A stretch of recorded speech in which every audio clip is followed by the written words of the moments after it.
Did you know that Google personalizes many searches by city and Also Asked is the only tool to access live People Also Asked data at city level? Try for free at alsoasked.com. I was going to say that SEO with Fat Joe is as peaceful as this, but then the birds are all having fights. Tired of SEO guesswork? Quadra's AI agent goes deeper to uncover high-impact optimizations and completes hours of SEO in minutes. Get started now.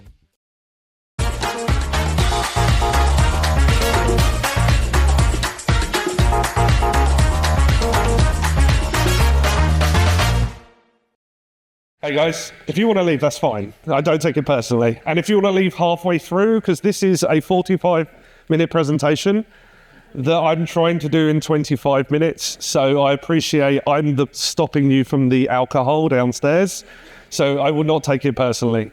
And therefore, I'm going to talk reasonably fast. So the original title for this talk, and the previous title I did last month when I presented this, it didn't have the word F there. It's for fix, it said unfuck, but I'm trying not to swear as much on stage nowadays.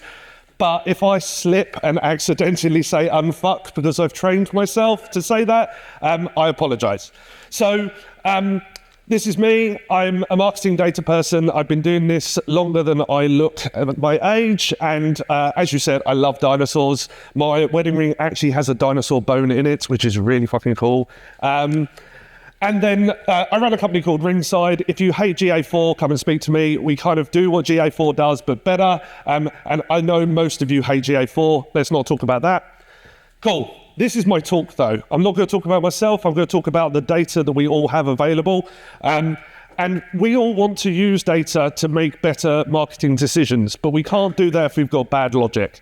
And a lot of the time, without knowing it, we're using the wrong type of logic. And in 2024, there was a few scenarios where I was working with clients who I have spoken to and have seen me do this talk, and I am talking about them, where they've asked questions, and because of the way they asked that question, the answer wasn't able to be framed in the correct manner. So we're going to go through 3 of those examples. Part 1 is how to fix KPIs as a concept. But before we get into that, are there any French people in? Yes? Cool. This guy, right? As a French person, you learn about him in school more than we did, all the rest of the world. He was short, yes? That is a universally known fact that Napoleon was short. When you talk about short man syndrome, Napoleon tends to come up. And that's because, if you look it up, he was 5'2", which is not to be heightist, that is still considered quite short. However, he was 5'2" according to what French unit of what a foot is, which is not the same as what is recognised as a foot nowadays. Therefore, he was actually 5'6" tall, which, don't get me wrong, isn't necessarily tall, but at the time, the average height of a man in France was 5'5". So he was actually above the average height of a French person, and yet history, after many other things that he's known for, but he is actually tall in France at the time. Okay, now a question for the group, including French people as well. So what do people think is bigger, a UK pint or a US pint? UK. UK.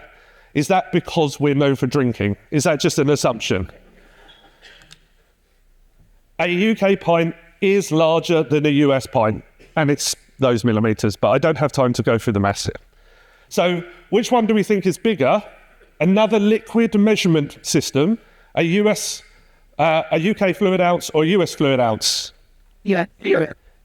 I've set this up to be the opposite, right? Yeah, so a US fluid ounce is bigger than a UK fluid ounce.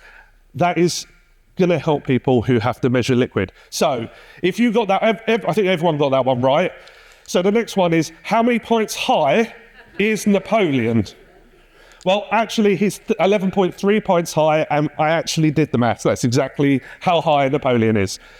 What we're talking about here are all KPIs. They're all measurements of something. And if you're talking about height or measuring fluids, these are all standardized forms of measurement. And yet feet aren't feet, fluid ounces aren't necessarily fluid ounces, and pints aren't pints. And so are we talking about KPIs as key performance indicators, or are we saying that they're kept purposefully incomprehensible? And I don't know why I put words on slides that I can't say. Cool, so everyone here knows how to calculate add to basket rate, right? That's pretty simple. It's one of the easiest KPIs that we would have on an e-commerce website. Is they visit a product page, how many people added, press that button and added to the cart. Pretty simple maths. Don't have to have a degree in maths or do any of the stuff that these smart guys were talking about earlier. This is an easy maths. There are 4 ways I'm going to talk about today that are legitimate, although questionable ways. We've actually got to 67 different ways that you can calculate this metric, but I'm going to talk through 4. The first one is based on a period of time, and whether you've added any item to the basket within a visit. That is a legitimate way that someone would want to know, of all the people who came to the website, what percentage of those people added something to the basket.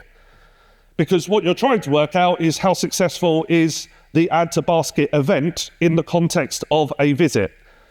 And that's a user-based question, but it's still answering an add to cart rate question.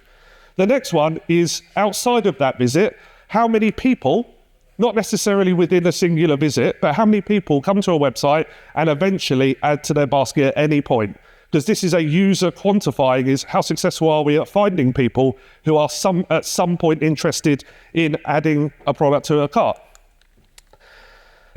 This is the mental one. This is an actual client example of how they had this set up, is every time you had a product view, it counted the product view, and then when you added something to the basket, it added it 3 times because they were saying it was the count of the products being added. Legitimately a client example. And then the one that most people probably think about when they think about add to cart rate is, of the people who have viewed certain products, how many times have they added the specific product they were looking at? Which one of these do you think is the add to cart rate in analytics tools? That's interesting. Everyone knew what add to cart rate was earlier. Now I've made you nervous. Number 1.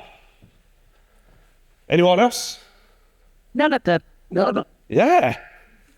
And yet, this is the one that most people actually would find useful as a brand, is when I want to understand what products are being added to cart, I want to know the specific product and whether that product was added to cart, not just if someone did it. Or number 1 would be the other one, is I want to understand user experience. And so which one of these are correct? Well, they're all correct other than option 3, which is absolutely mental, but they could all be correct if you're asking a different type of question. And so it then depends on who's asking, because if it's a UX person, that's a very different situation of, is our website doing what we want it to do? We want to drive people to view products, we want them to add to cart. So are we successfully doing that is very different to understanding individual SKU or product performance. So what is broken here is because at the start, you all were like, add to cart, super easy. And then when I asked you, I had 2 people, confident people, who put their hand up and said what was going on. So what we need to be more transparent about is when we say a KPI, we need to explain what it is and why the logic of the maths behind it, so we can then explain the value of it, of that number when it's delivered. Cool. That was the first half of my presentation. I'm going to have to go faster. So fixing customer retention. Most people focus on customer acquisition. This is a big bugbear of mine in the analytics community. So we're going to just go through a very high level of things on how we can talk to and understand existing customers. Because if you think of the people who come to your website, you have a 2% conversion rate. So we're dealing with only 2% of those people have converted. We've got 98% of people who have come to the website and not bought from us. The conversion rate of an existing customer is so much higher for their second purchase than it is to try to drive a new person, and yet we spend all our time focused on new customer acquisition. And yet you quite often don't have the tools available to you to communicate that. So an example being, we talk about blended conversion rate, and I'm going to leave the concept of conversion rate being a singular metric, and there's many ways to calculate that, to the side for right now. But a new customer conversion rate is 2.4%, a blended is 2.53, but the existing customer is 3.57. That's only a little bit higher, but it's quite a bit higher. But when you look at how much you spend to acquire a new customer versus how much you spend to bring a customer back to the website, which is significantly different, it actually costs you 5 times more in this example. This isn't every brand, obviously, but in this example, it's costing 5 times more to generate a new customer conversion than it is an existing customer conversion. So what do we do about that? And how do we actually understand that customers better? Well, we need to segment those existing customers as well. It's not just a case of this is a new customer and therefore everyone else is an existing customer. Existing customers come in many different shapes and sizes. So who here has done RFM analysis? Awesome. Who here knows what RFM is? The same people. That's a good sign. Okay. This is going to be a little bit schooling, and we've had some advanced stuff, we've had code. This is from the 1940s and 1950s. I'm just going to teach you some reasonably high-level marketing knowledge here. So the R in RFM stands for recency. So how recent has that person purchased? And this is for every single person, as in like a user, customer, whatever nomenclature you want to use. When was the most recent purchase? The next one is how many times has that person purchased, which is the F being frequency. And the last one is monetary. So how much revenue has that person generated? Now, what this enables you to do is plot all of these data points, build out some segments where you say, if someone has come in, they've only converted once in the past, but it was for a lot of money, they have a high monetary value, a low frequency, and then how far away was that conversion? Was it like yesterday or was it 2 years ago? Is the recency number. And you do that for every single customer. And I can tell you right now, if you have your order management system, this is an afternoon in Excel, and you then have an RFM score for every single historic customer. Bit of VLOOKUP magic, you're golden, or you can do SQL as well. You can then plot it in a really pretty way on a grid like this, where you have frequency and monetary aggregated on the left-hand side, and along the bottom you have recency. So as I was saying, if you've got a new customer, the frequency is high, they converted very recently, but if it's a new customer with low revenue and the frequency is low, they're just classed here. If that person has generated a lot of revenue or they've bought a number of times recently, they end up here. And what you end up with is a distribution of every single person who's ever purchased from you into this view. So we can then use that data in many, many different ways. So the first thing is we can overlay the site conversion rate of when we bring people back. So from an analysis perspective, the people who come back who have recently purchased have a low conversion rate being green. Because they've just purchased and they purchased on a low revenue, they're less likely to repurchase very quickly. If you are able to get people back who haven't been on the website for a long time and converted, they have a very high conversion rate, being the priority focus at the top left. The difficulty is finding those people and getting them back. If it's a champion, someone who's converted recently but it's high revenue, you're actually easier to get those people back. So that's just from an analysis perspective, and you can overlay many different metrics over the top of that. But you can push those RFM segments into things like your eCRM tool, or into direct mail, or into audiences for Meta and for Google or Microsoft, and then starting to target those people differently, have a different ROAS target for them, have a different expectation of cost per acquisition. And this then fills into, I want to send an email, but I want to send an email that's targeting and worded to a customer who has not purchased in the last 2 years. And I'm going to segment that even further based on how much revenue they've generated so far for us. And then if you can, and this is where I just drop in propensity scores like it's something that everyone has available, but you can do combining RFM modeling with propensity to convert logic to say how likely is someone to repurchase with you over a period of time if they're in certain different RFM segments. And once you've done all that, the world is your oyster. And my marketing guy was really happy with that GIF that he made about the world is your oyster. Okay, so what's broken? We treat existing customers as one thing or nothing at all, and we can fix that during RFM. 5 minutes to talk about machine learning attribution. Fantastic, cool. All right. Tracking influencers is a right pain in the ass because of the way and the logic of how influencers engage with you. But what we really need to do is understand not just the costs of Google. We also need to include all of the other types of costs that an organization has. We need to have within our data set the cost of doing business from a marketing perspective, whether that be agency fees for organic search, whether that be the cost of seeding articles, whether that be the cost of influencers, whether that be the cost of the email sends, because that software does cost a lot of money to send those emails.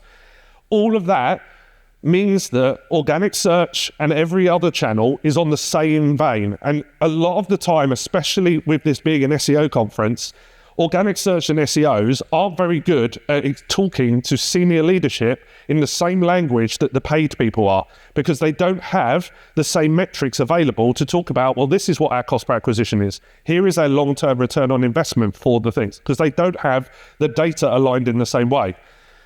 And it's the same for a lot of other channels like email, where if they're only targeting existing customers, no wonder the revenues are much higher.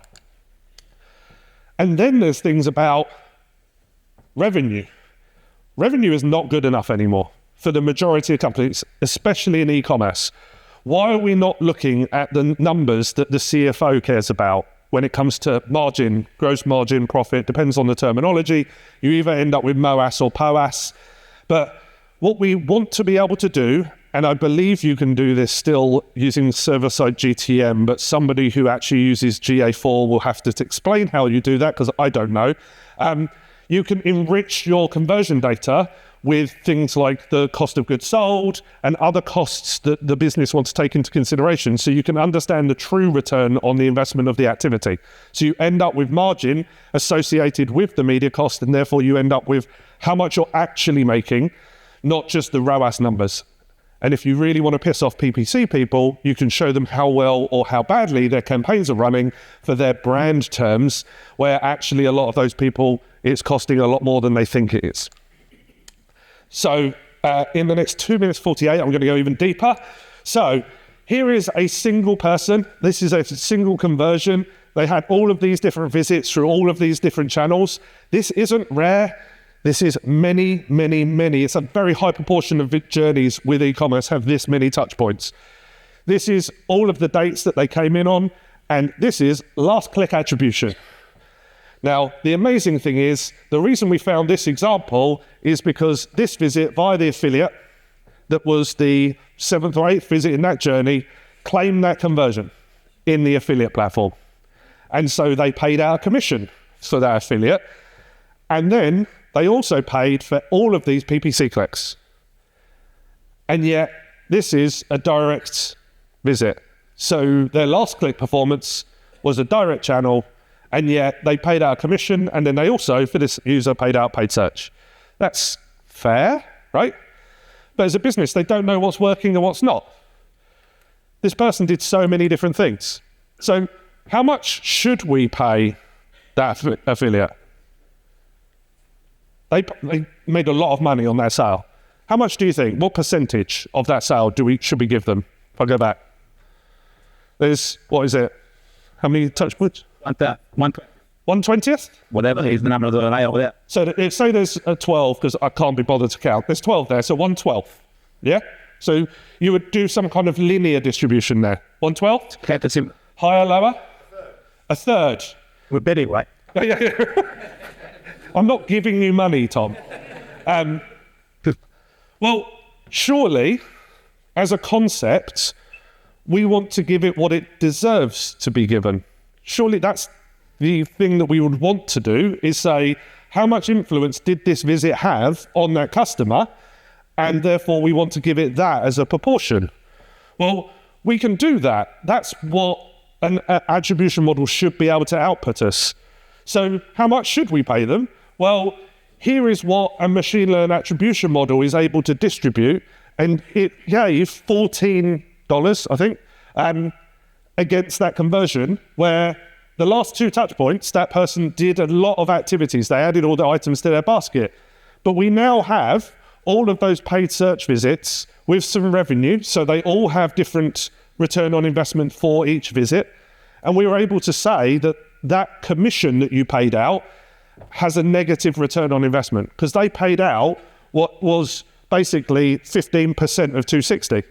So they paid out more than the attributed revenue was.